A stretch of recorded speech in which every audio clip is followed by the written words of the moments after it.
Now it's time for our fourth and final within this category, within the health and wellness category. Will you please welcome Garrett from Modern AlkaMe.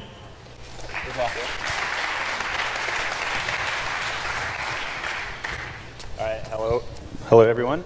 So, as we were just mentioned, we are Modern AlkaMe, and I want everyone, this is the last kind of lesson that you guys are going to have while I'm standing up here, to just imagine. All right, imagine that you're taking a pill, or that you're taking a beverage, or you're taking a bite of food, and that you would be able to know after every time you do that how that product is directly affecting your brain. So this is something that we have been working on here at Modern AlkaMe. And one of the things we're focusing on is we've developed a platform that can actually not only do this, but we are using this platform with a direct application for cognitive enhancement. And the products that we are actually trying to quantify are called nootropics. So one of the issues that we do see with nootropics is that they're very multifaceted. So then what we have to do when you're dealing with multifaceted compounds is get a multifaceted team. So our existing team consists of neuroscientists, professors, a great deal of PhDs, but the most important are Brian and myself actually have worked together, my co-founder and I, in the nootropic industry for quite some time. So we've actually been working from the ground floor on how these products are marketed, and actually we've partnered with some academic institutions for their research. So the issue with cognitive enhancement is that you have to look at it the same way you look at getting in physical shape. It's a mix of diet and exercise. The same principle applies to the brain. The issue, though, is when you look at the industry, it's completely divided. So the supplements here on the left are nootropics. These are what people are taking, but there's no way to truly validate if they work outside of somebody saying, I think it works. And then you have digital health. You have things like Lumosity and 23andMe. These are services that are producing obscene amounts of data about users, and users can't really do much with that data outside of thinking it's informative and interesting. So what Modern AlkaMe is doing is we're combining these industries together. We were able to actually leverage all the data that these new digital health platforms are creating and use it to quantify the effects of these nootropics. And the reason we have to do this is because nootropics are a very unique set of compounds that all have different mechanisms of action. They all react differently. And if you're taking multiple products at the same time, they might react differently for you than for somebody else. And a lot of companies try to sell you a specific blend, but that blend doesn't work for everybody the way it will work for you. So the way the life cycle works for one of our users is you come to us, we'll have a user saying, hey, you know what? I work 100 hours a week. I'm tired. I don't like taking caffeine. I don't want to take Adderall because it's bad for you. What can I do? So we create an assessment for them based on their profile, their personality, and then we actually recommend products for them to purchase in the market. So we don't even sell the products. We just tell them who's the safe person to buy from. Then the user actually starts using our application.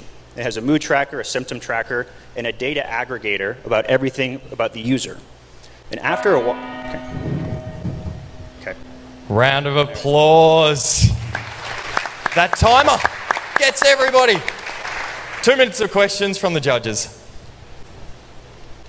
Have you gotten a lot of data that shows that your nootropics are driving, the cognitive enhancement goals that you want to see? Yeah, so the difficulty with that is that you can't have specific metrics that actually do show that one product works over another. We have to kind of aggregate them, because if we're looking at, let's say, for cognitive enhancement, one person might say, I feel cognitively enhanced if I can sleep for 4 hours and still feel awake.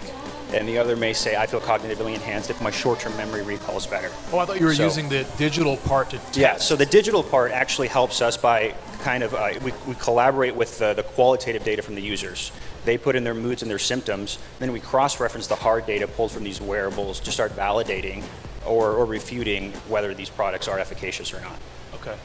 Okay. You guys worried that you're a little bit ahead of the curve?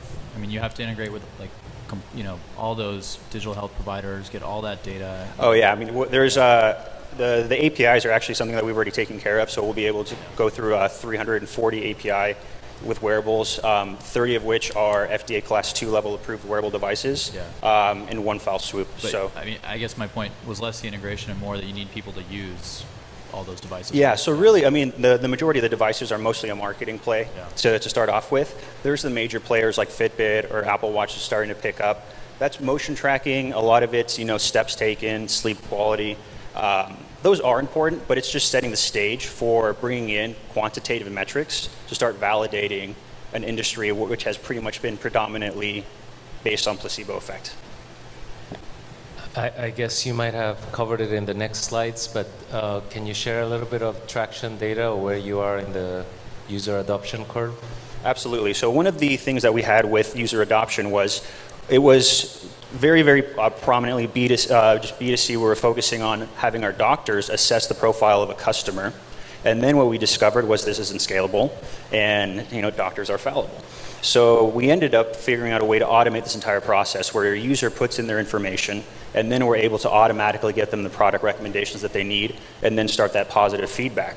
Now, And that is time. sorry I didn't get to finish. I know you can't. Round of applause. Garrett, well done.